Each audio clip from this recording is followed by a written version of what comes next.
Back to another lesson of the Logos and Letters. My name is Liam, and we're going to continue on with our lesson on contraries. Contraries that have an intermediate ground or do not have an intermediate ground.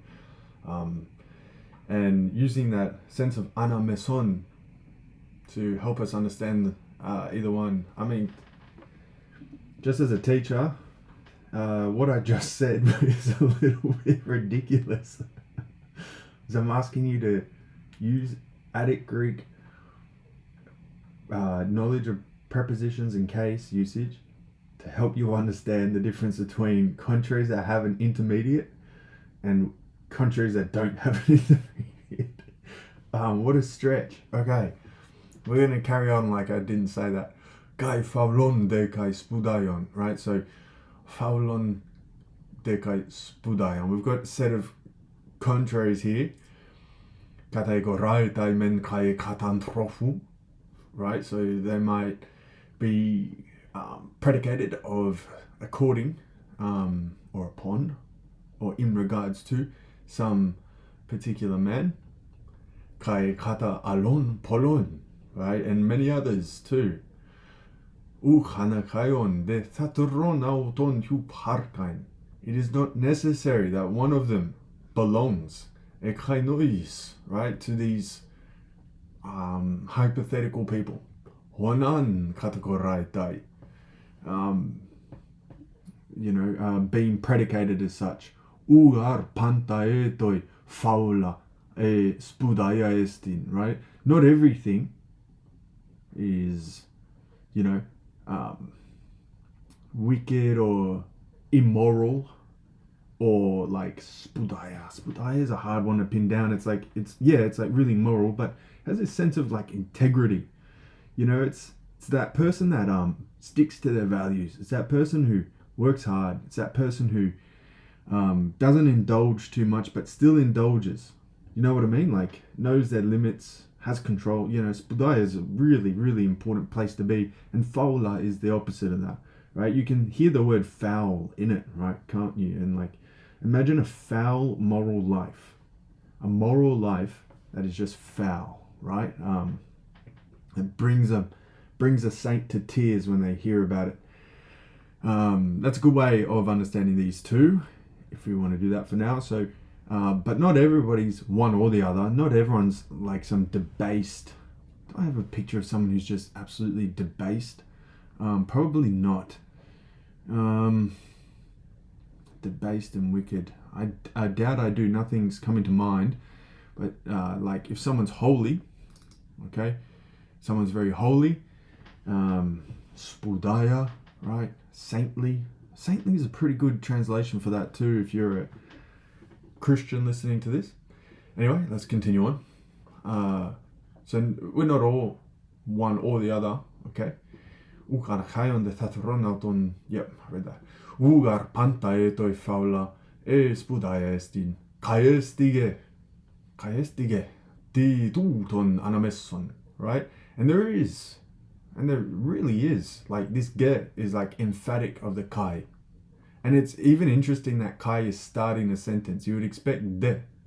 Esti de ge is what I would expect. Esti de ge. In fact, didn't we have some tremendous de ge? Yeah, look, full stop, hon de ge. I gotta start that grammar session. Anyway, kai esti de.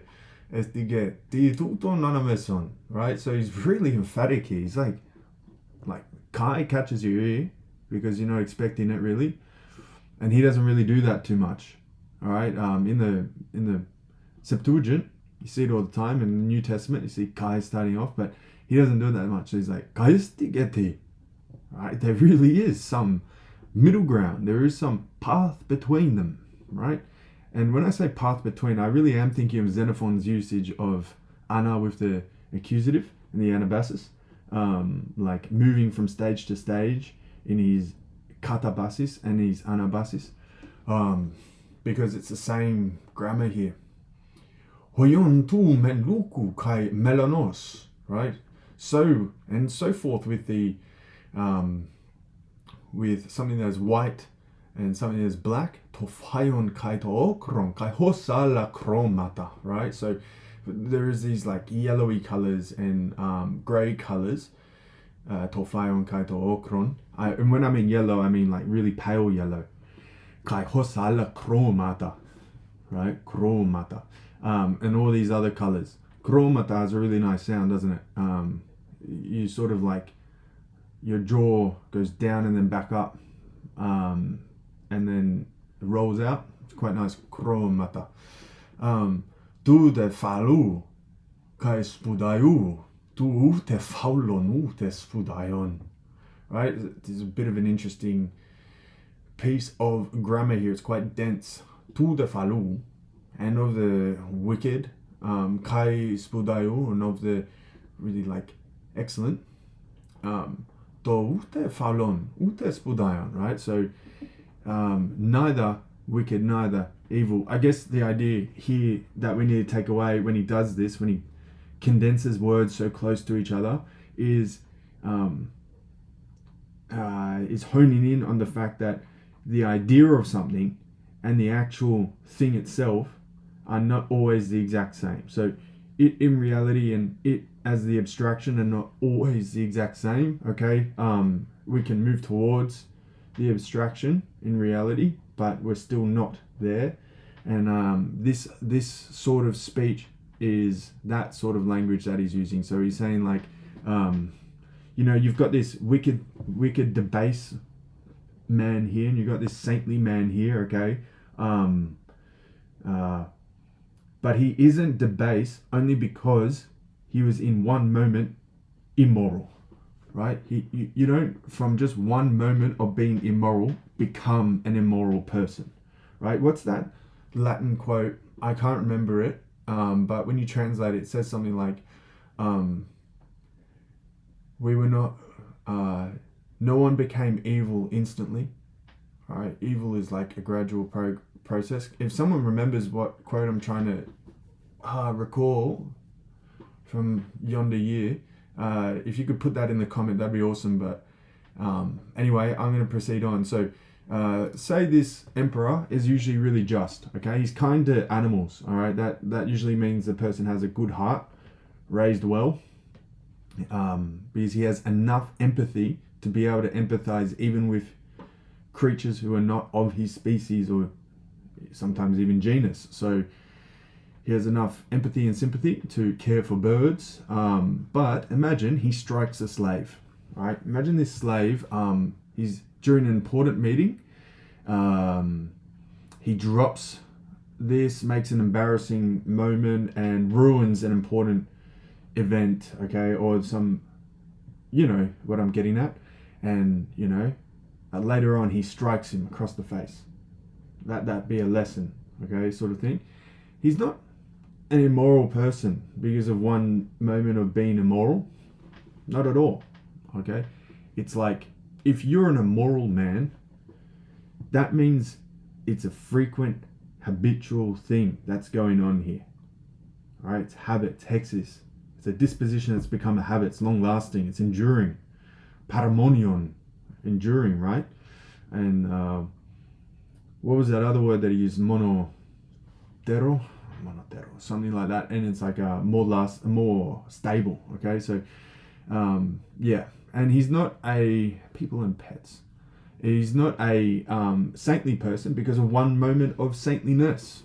All right, this guy obeys his leader for one time. That obedience doesn't mean he's an obedient person. All right, we've got to work for it. It's habits. Okay, let's go back to this. Where were we? And same with the colors, of course. Colors are easier to explain, so I'll just leave that there. Opinion. So in like these other cases, menun onomata kaetai tois anameson hoyon luku kai melanos to fayon kai to okron kai hosala chromata. So he's saying here, this is a linguistic thing that he's picking up on. He's saying in like, in many of these cases where we have names lying about or just established for the middle ground, for the intermediates, Like for the intermediate for white and black, we will have words such as tofayon, kaito, okron, or in our language like pale, grey, sallow, ochre. We can use ochre if we want to. Kai hossa la chromata, right? And all the other colors, right? You know, they're intermediate too. So even purple, I guess, is on the path between white and black, and yellow and green and blue. Okay, so on and so forth. And yeah, so we'll have words from Ebenion de onamati menuk yuporron to anameson apodunai. It's not easy to find a word to render apodunai. We haven't seen this word for a while now. Apodunai for the middle ground. All right, we don't seem to have the name that we can render for the middle ground for something. De hekateruton akron apophasai to anameson horis detai. Hoyon to uta agathon uta kakon kai uta dikayon uta adikon. So when we want to define this sort of middle ground, to anameson horis detai, when it's defined, it's usually defined by the by like the extreme terms of something that you're using. So if your extreme terms are dikayon and adikon, right? The person is neither, just nor unjust. We don't really have a name for that, okay? But we just understand what they are by saying the two extremes, okay? So if a name doesn't lie about, you can still just use saying that they're neither this nor that, okay? So apophasai, that is like a negation. You're separating a predicate from a subject, and when you separate the extremes, you leave the middle. When you separate good and evil from a person, you say, yeah, no, they're not ugesti falon or ugesti spudayon, then only leaves the middle ground. All right, the middle ground's there. It's just, it jumps out at you, and it's almost like a perfect syllogism, because your mind doesn't have to do anything else. That's an interesting thought, actually, because it really does fit the bill there, especially with apophasai. Anyway, I'll leave that thought there. So it's like a perfect syllogism. We say what it is without having to say what it is. Interesting. Now, I'll leave this here. I'll leave this lesson here. Staresis. This is a completely different topic, really. It's still in the topic of opposites, of course. We're still in chapter 10. But this is one of the other kinds, right? I think we've gone through two of the species. I guess you could say genera, because even in these we can see that there are species. There are two different species of contraries, one that has an intermediate, one that doesn't have an intermediate. I hope I haven't bored anyone with my talk of grammar and syntax. I know that no one seems to like grammar and syntax, but you know what? I'm just going to share my passion when it bubbles up, and just so that this doesn't become pure grammar sometimes, I will make a series teaching that. It's not going to be a beginner's series, of course. Beginners could learn from it, absolutely. I won't teach in a way that prevents that, but there are so many textbooks out there, that teach how a person to go from zero to competent beginner. Okay, I'm not going to try and wade into the middle of that. If I was going to do it, I would do a series dedicated for those who want to use and understand advanced Greek, right?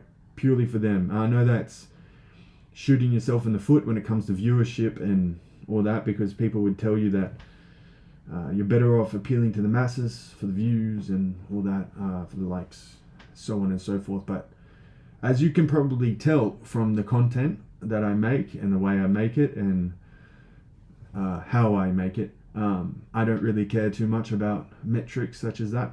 Okay, I've identified a niche that can be done, and I want to do that before God calls me home. So yeah, maybe I will do an advanced and intermediate Greek series, And maybe, you know, I find 20 or 30 people who enjoy that. Look, those 20 and 30 people are going to love it, right? They're going to absolutely love it. And then that ends up being worth it for me. So thank you for listening. Those are my plans. Hope you enjoyed this lesson. And as always, si semper fortis in opere tuo. My name is Liam, and I'll see you next time.